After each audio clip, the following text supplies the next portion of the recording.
kita kali ini. Jadi Pasta dan juga teman-teman kami semua di sini, gue akan pamit terlebih dahulu. Oh, tukeran ya?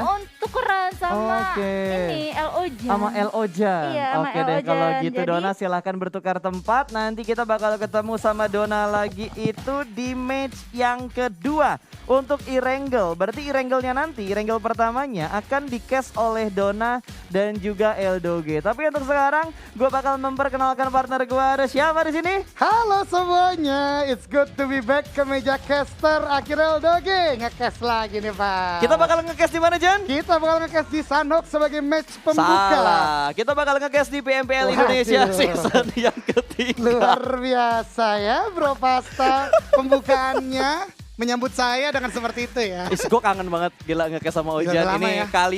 kali pertamanya lagi gua nge-cast sama Eldoge setelah PINC waktu itu. Iya, PINC terakhir ya kita nge-cast bareng dan sekarang back to PMPL Grand Final Pas. Yap. Waduh. Jan, kalau tadi gue tanya hal yang sama ke Mutiara Donaviska yang sudah menjadi suami orang lain ya. Gue ingin nanya ke lo, istri, kok suami? Istri orang lain maksud gue. Kenapa jadi suami? Kalau dari lu nih Jan, kalau dari lu mengidolakan tim mana dari segi gameplay? Kalau jawabannya kayak Donaviska kayaknya ini banget ya, sama gitu banget ya. Suami. Kayaknya sih gue kalau selain Genesis Dogma gue juga sangat respect dengan gameplay Skylights Gaming. Skylights Gaming, why? Salah satu tim yang membawa dua punggawa komunitas, bisa kita katakan J-Max dan Pinky. Bahkan beberapa kali bersinar jadi harusnya sih luar biasa sih. Oke lah, kita bakal lihat seluar biasa apa tim-tim yang hari ini bakal bertanding. Jadi buat teman-teman kita semangatin lagi, jangan lupa pencet tombol like-nya. Kita tembusin angka 100.000 like. Untuk komunitas PUBG Mobile Indonesia, bukan hal yang sulit menyentuh angka 100.000 likes. Setuju banget karena kita nonton ramai banget. Bahkan kemarin banyak milestone udah ditembus ya. Jadi hari ini harusnya bisa lebih luar biasa lagi. Tapi yang lebih luar biasa tentunya persebaran para player yang kali ini udah mulai turun karena drop zone mereka memantapkan lagi karena ini mungkin ada beberapa yang nggak tahu ya, tapi seluruh map akan modelnya repetitif.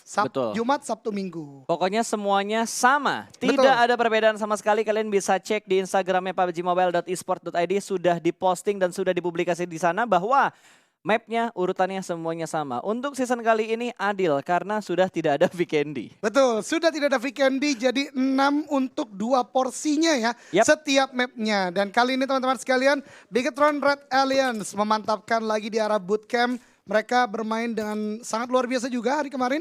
Finish di peringkat kedua dengan kepala 7 sebagai poinnya. Jadi masih tipis juga dengan Genesis Dogma. Walaupun pada akhirnya tim-tim lain pun sebagaimana Geek Fam ID juga di sini di regular season mungkin nggak terlalu menonjol, ketika di grand final ternyata seluar biasa itu juga gameplaynya. Yap, betul banget. Dan kalau kita perhatikan ternyata ada beberapa titik drop zone yang berbeda lagi karena ini sangat jarang dilihat pertemuan antara GD dan juga DU untuk di early pace kalau kita ngomongin untuk map Sanhoknya. Iya betul banget karena kita kembali lagi ya dengan berakhirnya regular season, dua tim yang bermain di bagian selatan itu TKE dan juga Alter Ego tidak bisa join lagi di bagian grand final. Akhirnya kali ini Genesis Dogma ternyata memperlebar jarak lootingannya menuju ke arah bagian Camp Charlie dan juga scrapping bagian utaranya. Begitupun Dewa United. Ketika berbicaranya Painan, kali ini ke bagian bawahnya scrapping lagi mungkin untuk memantapkan lagi lootingan di bagian early game. Berarti mereka scrappingnya jauh banget ya Jan ya. Karena kan kalau setahu gue ya DU itu turunnya di Painan. Bentrok sama 69. Tapi kan 69 nggak lolos. Harusnya Painan jadi full kekuasaan milik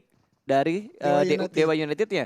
Yang mengganggu DU di sekitar Painan itu mungkin yang rotasi dari Ruins, berarti Aura ataupun victim yang scrapping di sekitar bootcamp. Itu dia adalah musuh atau rival abadi selama PMPL Season 3 sepertinya karena banyak sekali pertemuan, ditambah juga sekarang ada permainan-permainan cukup berbeda juga. Kita lihat sekarang di Grand Final, beberapa tim gue lihat cenderung bermain sentral. Kayak misalnya kemarin pertemuan antara Voin, Geek Fam juga datang, akhirnya menjadi third party. Ini menandakan brainstorming dilakukan oleh para tim ketika masuk Grand Final. Dan ini menjadi warna lagi di Grand Final kita. Oh itu pasti dong, karena gue yakin lah setiap tim itu sudah mempersiapkan something yang berbeda dari yang sudah mereka tunjukkan di babak regular season. Kalau mereka nggak ada perubahan, malah strateginya kebaca sama tim lain itu bakal merugikan tim tersebut. Iya betul banget, karena selalu membutuhkan hal fresh atau baru untuk membantu lagi mereka mengkolek poin lebih banyak. Karena kembali lagi 18 game akan dimainkan, menurut gua sangat sayang kalau tidak bisa mengkoleksi poin sebanyak mungkin. Ditambah tadi informasi yang udah lu sampaikan juga kepada viewers, di mana only top 12 yang akan menuju ke di MPL Season 4. Ya itu dia 12 besar. Kita selalu melihat adanya hal-hal baru di setiap seasonnya untuk PMPL Indonesia. Dari yang kualifikasinya tadi lewat PINC, lalu ada PMCO yang akhirnya hadir kembali di Indonesia. Bahkan menjadi tempat untuk kualifikasi tim-tim yang bertanding di PMPL Indonesia season yang ketiga. Season 4 tentunya kualifikasinya dari mana? Kalian tunggu aja informasi lebih jelasnya lagi. Tentunya jangan lupa untuk nge-follow Instagram dari pubgmobile.esports.id. Yap, betul sekali karena seluruh informasi yang terpercaya, yang aktual dan juga update bakalan ada di sana. Ditambah tadi Donan juga udah sempat menyebutkan kan bahwasanya ada milestone followers juga. Betul. Dimana kalau kalian follow secepat mungkin nanti bakalan ada Samsung S21 Ultra yang kali ini digunakan oleh para pro player, mungkin bisa menjadi kesempatan kalian juga mendapatkannya. Ya, tapi tadi ada pilihan nih Jan, ada notesnya gitu. Lu mau mendapatkan S21-nya atau enggak? Waduh. S21 series 5G. Lu mau mendapatkan nggak? Mau dong. Kalau mau berarti nggak ada terima gajinya. Waduh. Jadi lu pilih. Saya tadi kayaknya waktu briefing. Atau gajinya. Aduh, agak berat ya. Di mana satu sisi HP-nya bagus banget lagi kan.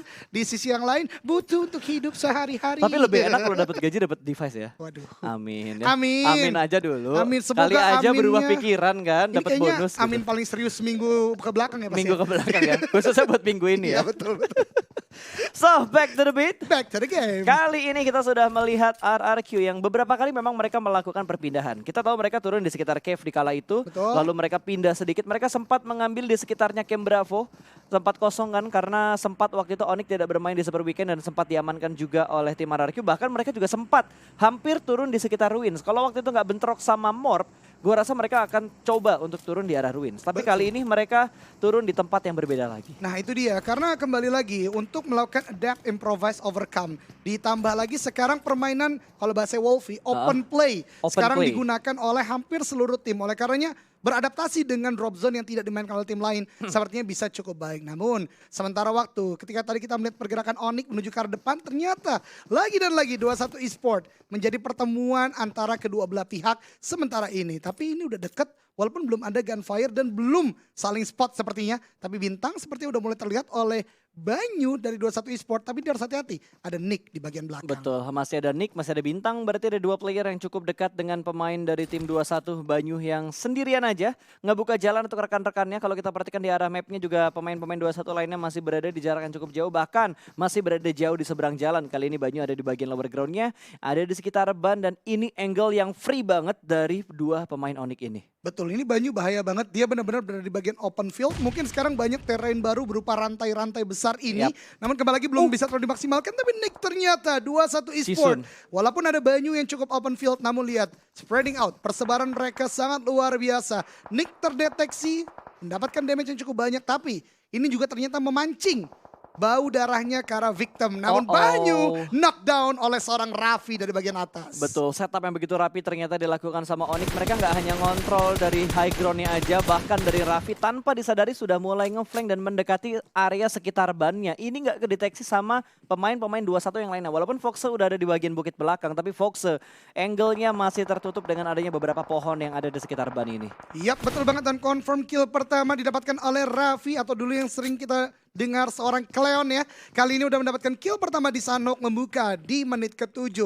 Pertemuan ini harusnya nggak menjadi sebuah big clash karena zona masih besar juga. Masih ada predik yang harus dibangun oleh kedua belah pihak dan sepertinya hanya melakukan sebuah suppressing atau tekanan aja ke satu sama lain.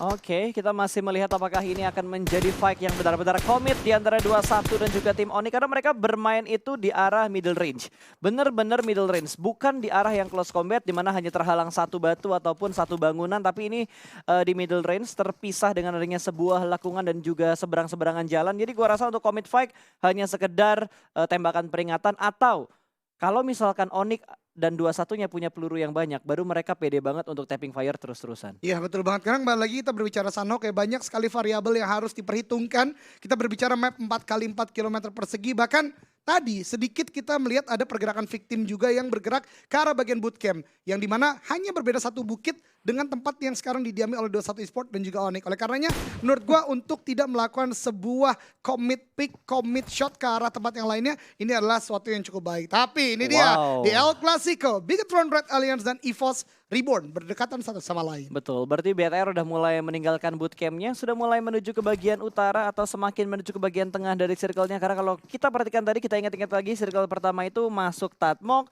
masuk Lakawi, bootcamp, Painan, Quarry, bahkan sampai Cave. Berarti ada kurang lebih di pulau kanan, pulaunya Camp Bravo. Betul sekali, Pulau Bravo sepertinya akan menjadi the only island atau pulau satu-satunya yang akan didiami oleh Circle. Dan itu menjadikan pergerakan Bigetron bahkan yang memang ada di tengah bagian bootcamp lebih menuju ke arah bagian tengah lagi untuk mengamankan tempat. Karena menurut gue Sanhok ini adalah salah satu tempat atau map yang harus memaksimalkan zona. Ketika bermain di pinggiran banyak yang menuju ke arah tempat tersebut. Oleh karenanya banyak sekali pembegalan atau cut rotation yang terjadi. Dan bermain sentral masih menjadi salah satu strategi yang cukup baik kalau kita punya empower yang kuat. Yap, itu dia. Untuk mendapatkan empower yang kuat tentunya butuh latihan pastinya, dan gue yakin semua tim di sini udah melakukan latihannya dengan sangat try hard. Pembuktian juga ini masuknya di Liga 1 PUBG Mobile ya, Betul. Yang ada di Indonesia. Jadi gue yakin semuanya pasti akan memberikan usaha terbaik mereka selama mereka bermain PUBG Mobile. Nggak mudah loh untuk masuk di titik PMPL ini. Banyak banget tim dan juga player yang ingin hadir di PMPL tapi mereka belum mendapatkan kesempatan itu. Betul banget, dan berbicara PMPL juga ini prestis yang luar biasa. Karena sejalan dengan PMPL yang terus bergulir, skill para player ini naik semuanya. Teman-teman pasti mengaminkan juga di mana Klasik sekarang udah sekeras itu. Apalagi kita berbicara sekarang PMPL, the highest stage dari PUBG Mobile Esport Competition di region-region yang ada tentunya ya. Bahkan di Global Championship-nya juga kan banyak kan lulusan dari PMPL negaranya masing-masing. Oh iyalah, karena PMPL udah tempat yang paling bergengsi sekali, dan ternyata pertempuran terjadi di sisi yang lainnya. Genesis Dogma bertemu dengan sebuah tim di kala mereka sedang melakukan rotasi, namun hanya sekedar knockout. Belum menjadi sebuah confirm kill untuk Genesis Dogma-nya. Dan kalau kita lihat-lihat lagi dan kita makin perhati ini, pergerakan dari 21 dan juga Onyx yang masih menahan di titik yang sama. Gua yakin ini bakal nahannya lama banget, Jan. Soalnya mereka masih masuk ke dalam circle. Yap, stalemate ini bakalan cukup lama antara kedua belah pihak ya. Mereka masuk circle, mereka punya compound, menurut gua what else gitu. Apalagi yang lu butuhkan, benar-benar hanya butuh untuk menahan kali ini. Karena yang gua perhatikan dari Grand Final hari pertama, sangat berbahaya melakukan kill di bagian awal ke EVOS Reborn. Ini pas banget observernya langsung ke EVOS, dimana bisa jadi mereka nggak dapat placement. Tapi di tempat lain Onyx ternyata kedatangan tamu oleh RRQ, dimana dua player udah knock out. Dan ini akan menjadi confirm kill harusnya dari seorang Nerveko. Namun kita lihat dari RRQ pun belum mudah untuk menghabisi keseluruhannya. Karena dua player Onyx masih ada di depan sana dan masih melakukan setup di bagian compound. Betul, langsung aja smoke setup dilakukan oleh tim RRQ, di mana Voldemort juga sudah mulai melakukan setup, ditabrakan mobil atas di bagian komponen sudah ditempati oleh dua pemain dari tim Onyx kali ini bermain di bagian compound lower ground dan juga kontrol area yang akan dimainkan oleh Onyx. Lemparan nades begitu saja masuk memberikan splash damage yang merujuk ke arah Voldemort, tapi belum bisa mendapatkan knockoutnya. Kali ini Bintang begitu percaya diri memberikan tembakan dari arah luar, bahkan berhasil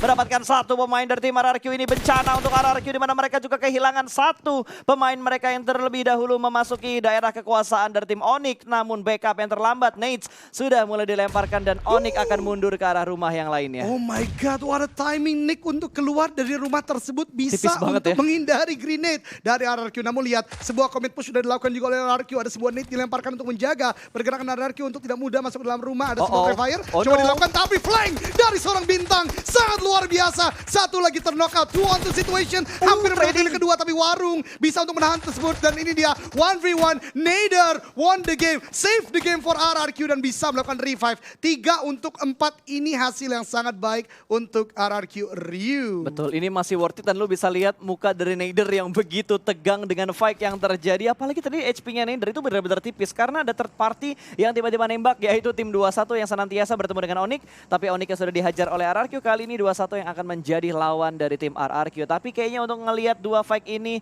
akan sangat lama prosesnya, di mana 21 belum ada gerakan yang benar-benar komit untuk menempel ke arah tim RRQ. Betul banget, lagi dan lagi ya, stalemate menjadi sebuah tren di bagian Sanhok. Karena kita ketahui reduksi circle terbesar di bagian 4x4 adalah circle ketiga. Dan maka daripadanya sebuah stalemate banyak terjadi sebelum circle tersebut. Dan yang berbahaya, jika lo melakukan stalemate dengan melakukan open fire, itu yang gue khawatirkan dari awal, akan memancing third party bisa datang ke tempat yang bersangkutan. Onyx pada kasus ini tadi melakukan tembakan cukup banyak karena 2-1. Mereka tidak menyadari ada pergerakan dari belakang dan akhirnya RRQ join the fight dan memenangkan peperangan tersebut. Ya, ini beda banget ya kalau gue bandingin sama cross country battle yang barusan, di mana early gamenya fight intens banget terjadi, bahkan circle akhir yang biasanya kita lihat chaos banget itu bener-bener biasa aja. Tapi lagi ngomong-ngomongin hal yang biasa, tiba-tiba Geek memotong rotasi dari tim Aura, di mana 2 player dari Aura sudah berhasil di knockout. Kali ini Jaden juga sudah mulai terspot menerima cicilan damage yang begitu pedas dari player-player Geek Fam yang sudah mulai melakukan commit dan mulai mendekat ke arah tim Aura. Yes, Rosezier sudah dikonfirm menjadi kill, menyisakan 3 player aktif, 2 saat ini. 1 revive sedang dilakukan, ada sebuah net. Lihat pergerakan dari Geek benar-benar komit maju ke arah depan. 3 sebagai entry, Fragger 1 di belakang sebagai support. Net diku, Tom melemparkan ke arah depan, cukup tinggi, melambung, belum mendapatkan knockdown. Namun lihat, 2 net lainnya dilemparkan kembali lagi, 1 memantul, 3, 4, banyak sekali utility yang dilemparkan oleh Geek ke arah Aura. Oh, dan salah satunya memberikan splash damage yang menuju ke arah Jaden, tapi Tom cukup dekat dengan Jaden, sudah mulai kelihatan, lompat helmnya kelihatan, sudah cukup berani untuk percaya diri, apalagi double pick akan segera dilakukan. Kali ini Nomersi berhasil diamankan oleh Geek, yang lainnya Jaden juga berhasil ditumbangkan. Aura hanya menyisakan Jaxi seorang saja yang tersisa di bagian sebelah kanan, namun tidak tercek rupanya. Dinosaurus tumbang, Jaxi berhasil mendapatkan 1 persatu dari pemain-pemain Geek, bahkan 2 player dari Geek sudah berhasil diamankan. Jaxi one man show defensif yang sangat baik. Ini bisa kita katakan kayak ngabsen main-main dari Geek sendiri untuk maju ke arah depan. Tadi Geek benar-benar berada dalam hitting situation di mana dia punya M249, dia pede banget untuk maju dan banyak secara pantas, tapi Nate lagi dan lagi memberikan splash damage yang tidak sedikit. Tapi sepertinya ini akan menjadi call before the storm, tapi knockout. 1 orang dipulangkan ke lobby dari Nate. Seorang Jaxi kali ini akan mulai maju ke arah depan melawan pergerakan dari Geek. Kali ini 2 active player saya dari Geek menggunakan Uzi untuk close quarter combat dan semua prepare ke arah depan, belum mendapatkan knockdown. Berikutnya Jaxi masih melakukan jiggle kanan kiri, sebuah utility dilemparkan kembali lagi, tapi justru Bigetron join the fight and still the kill. Betul, BTR menggila banget tiba-tiba memotong pertarungan antara Aura dan juga Geek Fam. 1 pemain tersteal kill, kali ini Jaxi masih harus menghadapi 2 pemain sudah mulai terspot. Jaxi sudah mulai dikeker dan Ryzen juga berhasil diamankan. Ternyata ada third party yang lain join the fight. Kali ini Bigetron mendapatkan gangguan dari tim victim, tapi Aura tidak bisa bertahan karena Kato masih bisa mempertahankan posisinya. Aura harus dipulangkan di urutan yang ke-15. Betul sekali, Aura menjadi tim kedua ini pulangan ke lobby, sementara waktu zona ketiga sudah commencing atau keluar. Lihat, banyak sekali tim kali ini udah masuk dalam zona, bahkan another different gameplay dari Bonafide. Ketika kita lihat di regular season, komitnya mereka melakukan healing, kali ini ternyata memaksimalkan terlebih dahulu untuk masuk zona, baru mungkin di akhir-akhir akan melakukan healing sebagaimana hari pertama kemarin. Ya, tapi gue harus mengucapkan hal ini, sorry to say sebelumnya, tidak adanya alter ego membuat gameplay di Sunhawk lebih agresif dan lebih banyak fight yang kita lihat dibandingkan metode healingnya. Betul sekali, tapi agresivitas akankah dibangun Free? oleh Ponbit? Ini free banget. Ini dia tembakan Liquid headshot dengan M4-nya sangat tajam dan Liquid harus segera dilakukan revive karena kalau kita throwback sedikit ke beberapa menit ke belakang ada victim Sovers yang berdekatan juga dengan Bigetron Red Alliance. Yes, dan jangan lupakan Geek yang cukup dekat dengan pemain-pemain ini, bahkan tidak hanya 2 tim yang kita sebutkan tadi. Eagle juga jaraknya tidak terlalu jauh dengan Boom, dengan BTR, berarti dengan victim juga tidak terlalu jauh, sudah mulai dikeker juga. Fokker punya angle, punya senjata dan juga scope yang sama seperti Ponbit.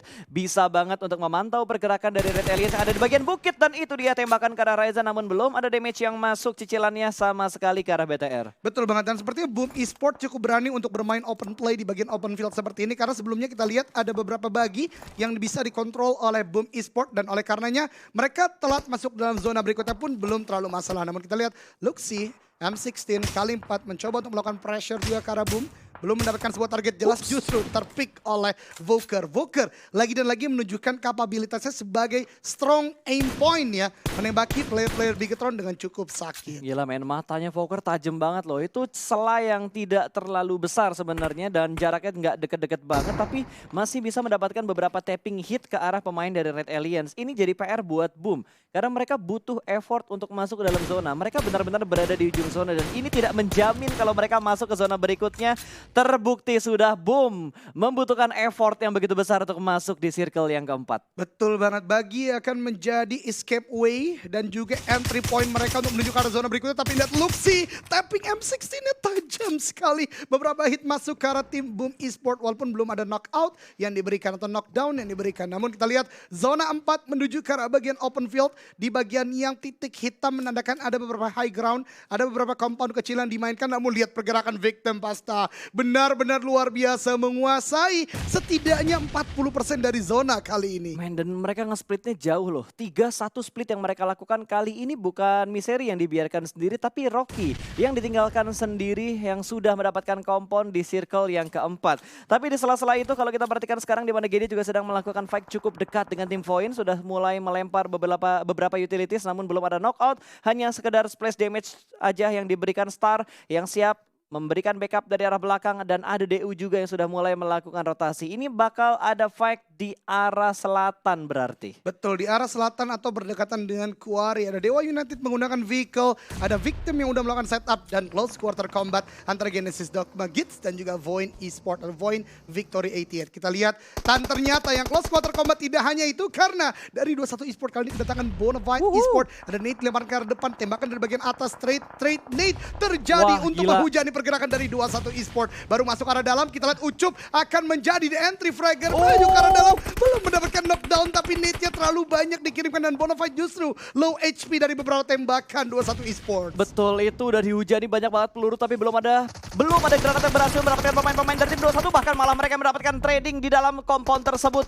Licin masih menahan di bagian luar dari arah broken wall-nya. Si Jisun masih melakukan healing manja saja dengan menggunakan Thompson-nya. Bahkan 3 pemain ternyata. Ada tim lain juga yang akan membantu pertarungan dari sisi yang lain kali ini. Menjadi malah petaka tentunya untuk tim Bonafide, padahal mereka yang memancing fight dengan 21 Esports. Betul sekali, dan Licin sepertinya akan menjalankan second protocol di mana healing game akan dilakukan olehnya. Tapi kita lihat menjadi malapetaka tidak hanya untuk Bonafide karena tadi Dewa United juga ternyata termakan oleh 2 tim yang berbeda. Victim Sovereigns di bagian high ground dan Void yang mencoba untuk masuk juga mendapatkan beberapa player dari Dewa United. Dan sepertinya Hans ditinggalkan di arah belakang, Uni sendirian di bagian depan tapi aimbot ter-take down dan dipulangkan ke lobby oleh Hans. Uni akan melakukan sebuah close quarter combat dengan Asa tapi Victim, lihat dia benar-benar ngabsen dari bagian atas Pasta. Itu yang mau gue bilang, di sela-sela pertarungan tryhard semua tim yang ingin masuk ke dalam zona, Victim punya tempat yang paling enak karena mereka udah dapat high ground, mereka udah di dalam zona juga, bahkan dari Victim juga terpotong rotasinya, ada spray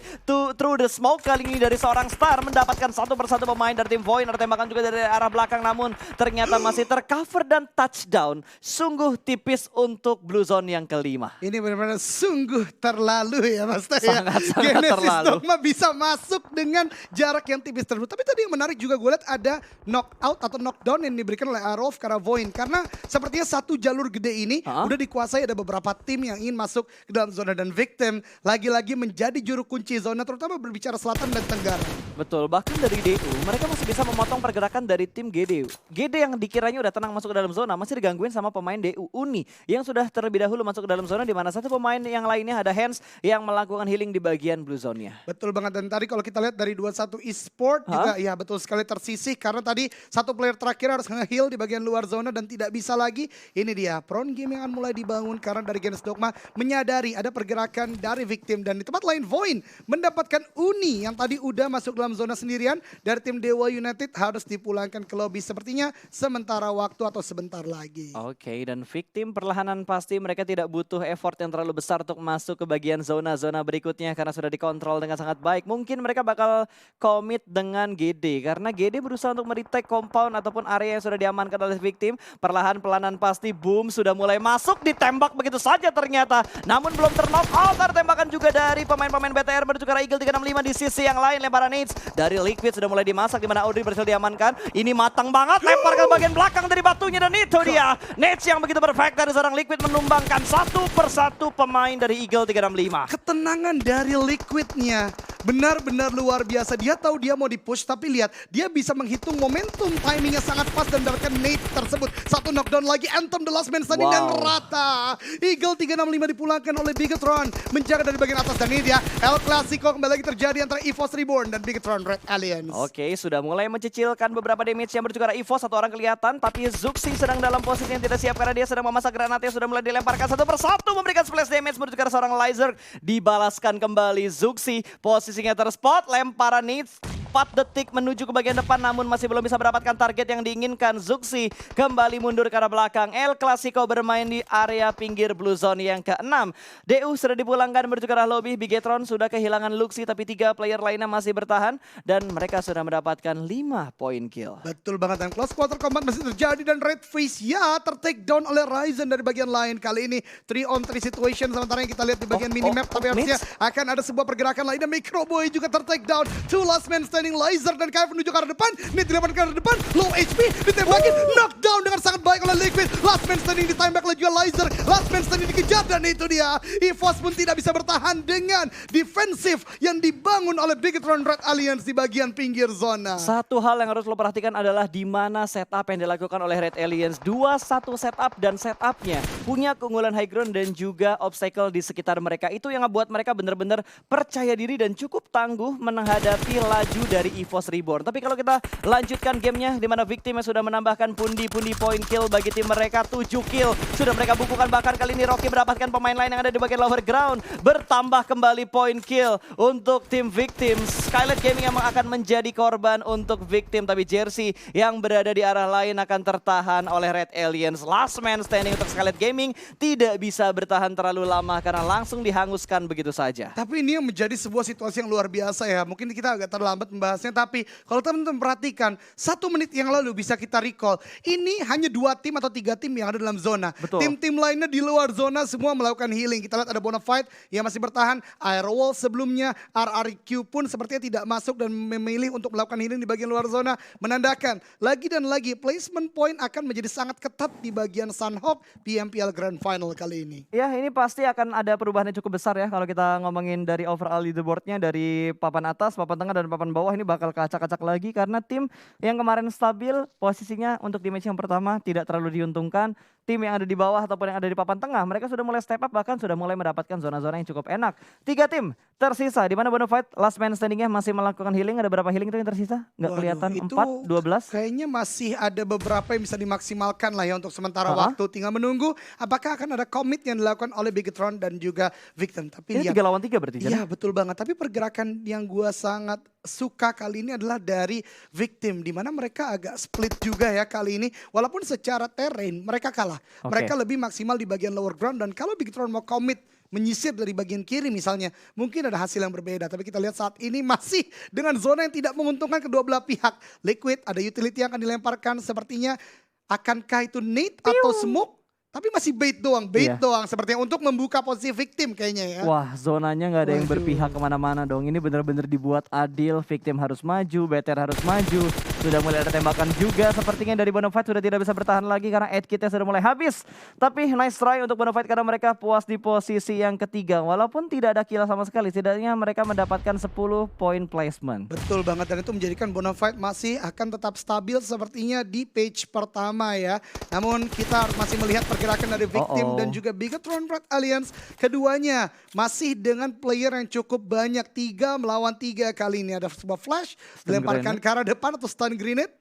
Belum ada yang bisa pop out atau memberikan hasil yang maksimal. Gila, makin ramai lagi kalau yang lag makin banyak kali ya, karena sudah mulai maju nih dan ternyata Liquid terpick off oleh Fajar terlebih dahulu. Miseri masih menjaga di angle sebelah kanan menunggu pergerakan dari seorang Ryzen, tapi Blue Zone memaksa mereka harus bergerak. Smoke sudah mulai di pop up tapi belum terlalu banyak. 1 smoke dan ternyata Miseri terspot, diamankan oleh seorang Ryzen. 1 tukar 1, satu orang lagi bakal kelihatan di balik batu kali ini, namun Ryzen reload dan ditembak dari arah lower ground, namun tidak terlalu banyak damage yang diterima oleh seorang Ryzen. Last man standing kali ini, Ryzen akan menghadapi 2 pemain dan itu dia Victim mendapatkan winner chicken dinner untuk match yang pertama dengan berapa banyak kill? 10 kill. 10 kill, betul sekali. Victim Solvers mendapatkan winner